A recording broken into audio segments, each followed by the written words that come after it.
আরে বাবা, আমি বলছি কিভাবে করতে হয়। সজনে ফুল বাইরে থেকে কিনে এনেছি, এটা ঘরে পাওয়া যায় না, আমাদের এখানে গাছ নেই।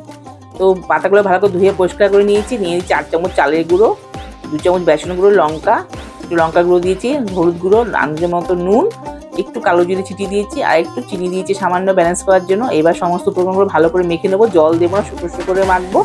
জল দিলে কিন্তু মুচমুচে হবে না, এইভাবে শুকনো শুকনো করে ব্যাস বড়ার আকারে। এবার কড়াতে দিয়ে দিলাম সর্ষের তেল, দিয়ে আগুনটাকে মিডিয়াম ফ্লেমে রেখে এবার চ্যাপটা চ্যাপটা করে ভেজে নেব। উল্টে পাল্টে, যদি ভিডিওটা ভালো লাগে অবশ্যই লাইক কমেন্ট শেয়ার করো বন্ধুরা, সাবস্ক্রাইব করো। এইবার উল্টে পাল্টে দেখো হয়ে গেল মুচমুচে আমার সজনে ফুলের বড়া। কারা কারা সজনে ফুলের বড়া ভালোবাসো অবশ্যই আমাকে কমেন্টে জানিও। দেখো আমার হয়ে গেছে বড়াগুলো, দারুণ টেস্টি খেতে হয়। এবার কি, এবার হচ্ছে দুপুরের লাঞ্চে নেব ভাত, ডাল, আলু চোখা, সজনে ফুলের বড়া আর ঘরের তৈরি লঙ্কার আচার। ওফ, জমে যাবে। ভালো লাগলে লাইক কমেন্ট শেয়ার করো বন্ধুরা। রাধে রাধে।